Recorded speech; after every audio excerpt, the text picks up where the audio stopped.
In the studio today, we have the Alienware 16X Aurora, a 16-inch mid-range gaming laptop with Intel's powerful Core Ultra CPUs, nVidia's RTX 5060 or 5070 GPU, a new interstellar indigo chassis with cryo-chamber cooling, and a 155-watt crossload in this slim laptop. But is this 16X alien enough to be an Alienware?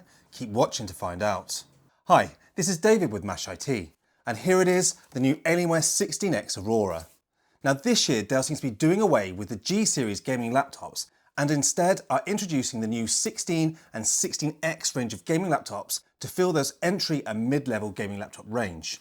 Now, the basic 16 Aurora is a fair bit cheaper, but gets a plastic chassis, dimmer screen, and a lower power budget with much older tech, so I'm not going to be reviewing those models. And this Alienware 16X Aurora starts at £1,449 in the UK, but comes with a Core Ultra 5 235HX. Now we've upgraded our model to the 255HX, which I think is the point that it should have actually started with this laptop.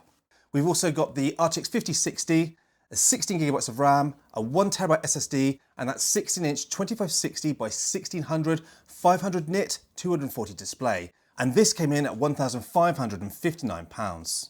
So that's actually not too crazy for an Alienware laptop on launch. But as always, I'm sure there's going to be discount vouchers and sales down the line to get an even better price. Now before we look around this laptop, I just want to quickly talk about today's sponsor, FlexiSpot. And what better sponsor for today's Alienware video but FlexiSpot with their amazing range of premium standing desks like this E7 Pro, available in different sizes and colours, like the stunning black leg and grey worktop combo to fit in with our new productivity area. These standing desks not only provide health benefits by encouraging movement throughout the day, but it's also really useful being able to set your desk at the exact height you require. And with the control panel, you can smoothly adjust the desk from 25 to 50 inches and even lock in a couple of positions you regularly use into the hotkeys. It has individual motors in each leg, giving an incredible 200 kilograms weight load, so you can put even the heaviest PC setup on here and not worry. And this is one sturdy desk with no wobble. You can even adjust the height without moving your cup of tea. Now this E7 Pro is actually very reasonably priced and gives you a 15-year warranty for peace of mind. Plus FlexiSpot is having a mega sale Independence Day event right now, so don't miss out. Shop now and use my code to save an extra $50 off and get your own E7 Pro standing desk. And if you have a limited budget, you can even choose the cheaper range of E7. Click in the link in the description down below to learn more. Now back to the video. So with this Aurora range, we get a newly designed chassis which has the rounded edge all around and the cooling shelf on the bottom to help make this laptop a more comfortable user experience. Now the actual rounded edges I really like. Alienware are putting the user's comfort first, and sharp edges may look good, but they're really uncomfortable when you're resting your wrists or grabbing your laptop. Now the laptop comes in this interstellar indigo design, which looks fantastic. The actual top and the bottom are an actual metal, and the build quality seems pretty good, but it's not quite to the same level as the Area 51 Alienware range. Now with regard to the weight, it comes in at about 2.6 kilograms, which is quite hefty, but it's certainly not back-breaking by any means. And then looking at the ports with this model, on the left side, you can see we've got some venting at the back, we've got a flip-down RJ45, a USB-A, and a headset jack, and at the front, just a status light so you can see if it's on or in sleep. If we move to the right-hand side, we've just got the venting, and then at the rear of the laptop, we've got a bit more venting either side, power jack, HDMI 2.1, two USB-C ports. Now one of those is USB 4 and the other one's 3.2.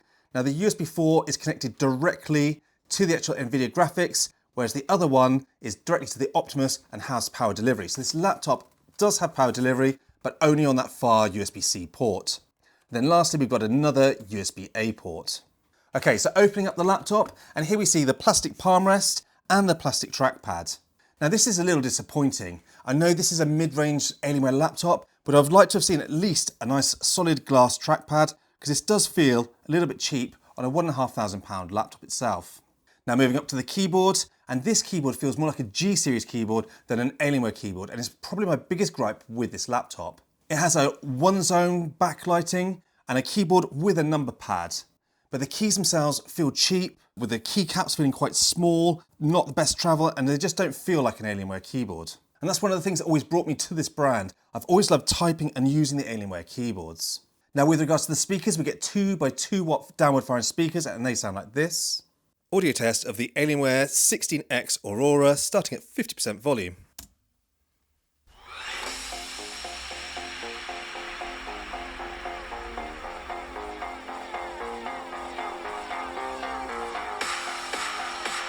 Now 80%.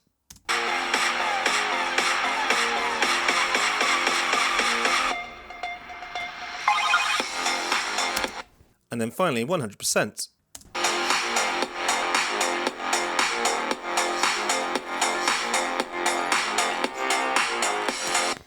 Well, what can I say? 2 by 2 watt speakers, average at best. Not particularly loud, don't sound particularly great. Nice work, Dell. Then moving up to this screen, we get a 2560 by 1600 500 nit screen at 240 Hz. Now it is an IPS panel, which I know will upset a lot of people, but bear in mind this is a mid-range gaming laptop. And this screen is still very good to actually game on, especially with its matte 500 nits of brightness. I find it very comfortable to use. Now above the screen we've got the webcam, which looks like this. And this is a test of the webcam on the Alienware 16X Aurora. Let me know in the comment section down below what this looks and sounds like. And then above the actual webcam we get Windows Hello, which is my favourite way of logging into Windows. Just looking at the laptop, logging straight in, it's fantastic. So now we've looked around this laptop, let's crack it open and look inside. Now once we've undone the Phillips screws on that base plate, you'll notice that the 2 rear edge screws are captive and help pry the base plate away from the laptop, allowing you to get a pry tool and slide it down the edges of the laptop to unpop the clips. This is a bit fiddly but very easy to do. Now once inside, we can see the large 90 watt-hour battery and a Wi-Fi 7 card that is socketed and therefore can be updated later. We have 2 Gen 4 SSD bays and the 1TB drive Dell have supplied is actually the 42mm variant, but fortunately both slots can accept 80mm drives and looks like double-sided drives will fit with no problem too. The 2 RAM slots are hidden under some mylar sheets and I've just bought this with the base 16GB so that I can upgrade it myself. Just standard 5600MHz DDR5 RAM is fine. Lastly we can see the 2 fans, but as typical Dell style, the board is inverted, so if you want to access the CPU-GPU heatsink, maybe to repaste or to clean it, you're going to need to disassemble the whole laptop just to get to that, and that's a real shame because it does take a lot of time. So now that we've looked at the internals, let's take a look at the performance. Okay, so onto the performance, and the Core Ultra 255HX is a 20-core, 20-thread CPU with 8 performance cores and 12 efficiency cores. Now in my opinion, this is a great choice this year as it has the same performance cores as a more expensive 275HX with just a few less efficiency cores. Now if you're going to be gaming, the efficiency cores aren't going to help you here, so unless you're heavily utilising that CPU for work, this is a great place to save some money. Now looking at the Geekbench 6 scores, we can see some solid single core performance and multi-core scores that are pretty much in the middle of the pack. Now the Vector 16 with the 255HX does come out slightly ahead of this laptop, but it does have a better cooling solution and a higher power budget. Now looking at Cinebench R23, which is a good 10-minute torch test for this CPU, and the scores line up here too. The 255HX sits right in the middle of the chart, scoring well ahead of the Ryzen and older core chips. We then tested all the profiles in Cinebench R24 to see how each profile behaved. Now this is a nice spread between the different profiles' performance and power budget, with the quiet mode providing comfortable fan noise yet snappy performance. The max fan mode completely maxes out the fans as the profile suggests to a loud 62 decibels, but allows the CPU to boost to a 145 watt short-term boost before settling back to a long-term boost for 116 watts.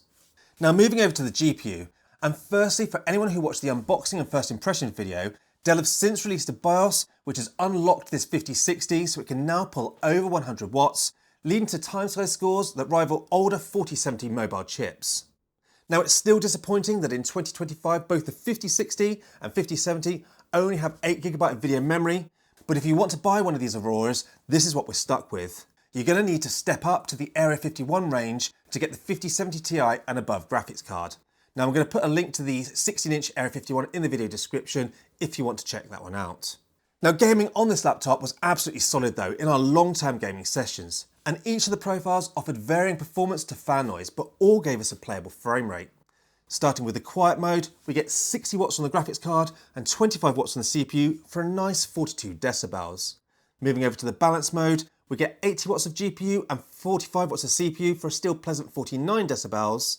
Then as we switch up to the more performance profile, we get GPU performance of 100 watts and CPU at 45 watt for a reasonable 52 decibels. But by enabling the max mode to get the maximum performance out of this system, it gave us up to 110 watts on that 5060 and 55 watts on the CPU at the same time, coming in at an ear-splitting 62 decibels, so get your noise cancelling headphones ready. The good news is the deck remained cool throughout our entire testing, with the only hotspot being above the keyboard, where you're never actually going to need to touch it. With regards to the display outputs, the HDMI and the left USB-C are connected directly to that nVidia graphics card, whilst the right is connected to the Intel, so this is good news for people looking for a VR or G-Sync external monitor. Now moving over to battery life, and for an Intel CPU, this was okay. That's really the best you're likely to get out of me when we're reviewing these Intel laptops. Running our usual battery test of streaming YouTube over Wi-Fi at 200 nits of brightness, we managed 5 hours and 52 minutes. This was with stealth mode activated and the screen set to 60 Hz. But performance on battery was strong, as is usually the case with Intel, leading to snappy performance when you are on battery that feels very much like you're on mains. And the laptop is capable of 100 watts of power delivery, meaning you could charge the laptop with a USB-C charger, a dock, or a power delivery monitor, but it's not all great news here. Only the right USB-C allows for power delivery, and although the power delivery CPU performance is great, the GPU performance sucked. I'm not sure what is going on with the engineers over at Dell. Other brands will allocate 40 to 50 watts on the power delivery to the GPU. I think Dell misheard the memo and accidentally gave it 15 watts. So there we go. Those are my thoughts on the Alienware 16X Aurora. This is a really good looking laptop from Dell. It's definitely not quite up there with the Area 51 build quality, but it is obviously about half the price, so you've got to expect that. We get a good range of features, but sadly it maxes out at only a 5070, and an 8GB card in 2025 is a bit of a shame. I think every laptop really, if possible, should go to that 5070 Ti for that 12GB of RAM. Performance was good though. We got 150 watts on the GPU and the CPU performed very well, and that 255HX is the sweet spot in my opinion. For me though, the biggest gripes were the plastic deck, the touchpad and that keyboard. This didn't feel like an Alienware, it felt like a G series. £1,500 is a lot of money and I would have liked to see a proper Alienware keyboard on here. This one just felt cheap. If you can put up with that or you don't care about the keyboard, then this is a very good laptop, and if it goes on sale, I think it could be a very good buy. Now as always, I'd love to know what you guys think. Pop your comments down below and I will get back to you. And as always, thanks for watching.